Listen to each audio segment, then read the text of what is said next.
It's not how you start, it's how you finish. Now, this travelator, as a 12-year-old kid, is where I slept. The reason I slept here is because it had bounce in this thing. It used to run, we'd press the emergency stop, we'd go up there and pretty much lay on this little surface. And it's pretty crazy to think a 12-year-old kid would just lay here and sleep this way. And if I felt a vibration, you'd actually then jump up and have a look or open your eyes and see who was coming. I'm going to run you through this and sort of tell you a bit about how I felt at that point in time and what it was like. It was nice and warm down here. You could probably feel that yourself, Tack. And to us, this was a safe place. You had some cameras along here, I'll show you that. We slept more up towards the cameras, there's one there. But we'll walk along and show you where I slept as a 12-year-old kid when I was homeless on the streets. But the point to this story is it's not how you start. For me, not having the skills, not being aware, not knowing, or having the role modeling, a lot of people will use that as their identity for the rest of their life, not to be the best of their life. This is my chance and opportunity. People always ask me, when did you become an entrepreneur? Right here.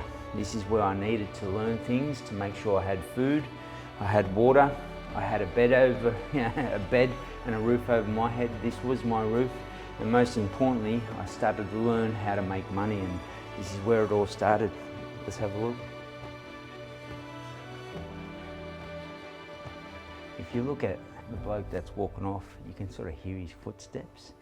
And that for me was very important. There's someone else coming up here and you can sort of hear that they're coming. But I look at these, this is probably from a young kid my age at that point in time, who was brought here by their school maybe, and my school was the streets and the University of Hard Knocks, and what I learned on those streets set me up for the rest of my life. Like, I look at that, I've got to be at the BM today as an example, and that 12-year-old kid, everything he learned on these streets led to who I am and what we did around getting to this point of life, around business and life. Remember, it's what you learn from something, how you grow from something, and ultimately how you prosper from something. Every lesson is a blessing from this journey, and if I can, you can. And let's role model these kids better and people in life better. Don't judge people. If you judge people, you've got the solution to the problem. Why not give that to somebody? Big love, people. Let's roll.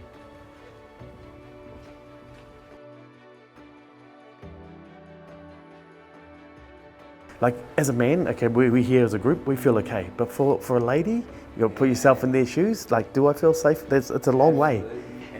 You look now, everyone's walking from the domain to the city. So what we did, we slept on this side because not many were coming from the city to the domain. So we know that people were there. And there'd be times, and you'd sleep up against this side so people might not have saw you. In saying that, we had a lot of people jump the thing and actually say, mate, are you okay? And I'll be like, you're freaked out, ready to go punch on. And you look at it as a young kid and you think to yourself, at least some people actually ask the question. There was a lot of people that just walked by and pretend nothing was even there. And I think, for a 12-year-old kid, everyone talks about, the 12-year-old kid who became the bank robber.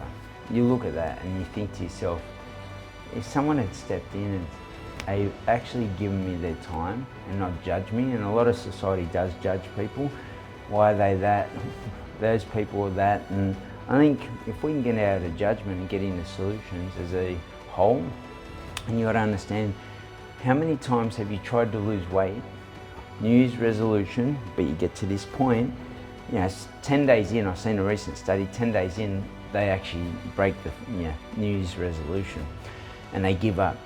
You got to understand, this is kid, 12-year-old kid, who's no skills, no role modeling, and ultimately gets to this point where people are judging him. My identity, and we're about to show you that in the next video, was starting to build from the streets. The streets at the time, there was graffiti, there was rap coming out, there was people like Run DMC, Public Enemy back then, and that became our identity. And my tag, or my graffiti name, became someone I was known for, and out of that, as I said, the canteen experience, and then we went into break and enters, searching, and I'm not proud of that, but I'm saying I learn a way to make money, and that entrepreneurship, people always say to me, when do you become that entrepreneur? Oh, right here, right now. I had to. And it's like homeless people now. I understand that. Because what happens, and I'll explain this really quickly, when I'm sitting here and you walk past and give me money, you are telling me I'm going to make money there, so I'm going to stay there. And then, you know, I'll walk up to them and say, would you like a job? Would you like to get off the streets? And that's a different way of dealing with humans. So we're being human with the human, which we sort of tend to lost, that human connection. I just want to show you up here really quickly, because we'd walk up here and it's, you know, I'd come in usually from this side, I'd get the train and then come down this way. This thing it's been here since I was a kid, and I look at this as Aboriginal people, you know, my mother being Aboriginal, and I look at this, have a look at this. This is what I'd see when I walk in here. The brain is taught things through lessons that become blessings in your life. An Aboriginal man behind bars, it's pretty ironic and crazy that I saw that every single day and that was my normal. And, you know, here's where we rolled out to, and I look at this, look, we're in Australia's history, Aboriginal people, no doubt Captain Cook, and then have a look at this. Aboriginal man behind bars as a normal. And unconsciously, but subconsciously, I was becoming that person. Absolutely. And then I come through here, there's more bars on this, and, you know, Sydney City, it was, in my head, what I ruled as a young kid, graffiti artist, one of the most well-known graffiti artists in Sydney. I'd come through here and you can feel how warm it is. And I'd be with my brother, sometimes alone, because he maybe got a girl and got lucky and got a bed. And if we got a chance and opportunity, I'd be in the same house as him, and vice versa. Like, it's crazy. You'd pick up a girl as a young 12-year-old kid and have to do that and sleep on the lounge. Just insane, bro. Crazy. Pretty crazy, brother? This was home, like literally. It took me back. It's, to me, it's just, you know, like I look at it, and I used to hang with my mates here. We'd do graffiti at the time, so that was our identity. And I think, you know, looking at this as a young kid sleeping, and we'd sleep next to each other, so we just felt safe, bro. And both on the one side, and we're ready to do what we needed to do.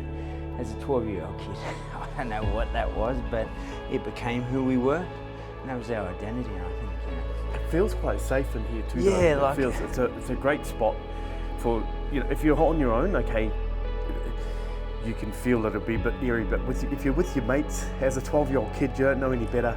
You're doing what you need to do, like you said, to survive. All you need is water, shelter, warmth, and a bit of protection. And this was sort of it. And a mate next to you. And it was my brother at the time, so we felt safe, and I was ready to rock and roll, both of us were, and we'll show you how far this distance was. And like, I look at it and I think to myself now, T, I'm proud of that 12-year-old kid.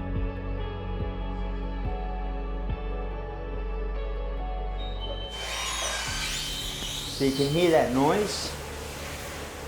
We get up, that would run, this side doesn't. Oh, look at this, tunnel vision. In business, if you don't have tunnel vision, you'll get lost by the shiny ball. Very important lesson in business, but also, you know, relative to my life and where it started. If you don't have that tunnel vision and you don't knuckle down, double down, funnel down into what you want from your business, you're always going to get distracted by everything else, and it's easy to do in this world, especially now. Biggest tip around business I'd ever give yourself and life: tunnel vision yourself into what you want, define your identity, build that every single day. These different pillars: relationships, finances, business development, personal development, and go all in on it and be relentless for you, because no one's paying your bills. I ain't gonna pay your bills.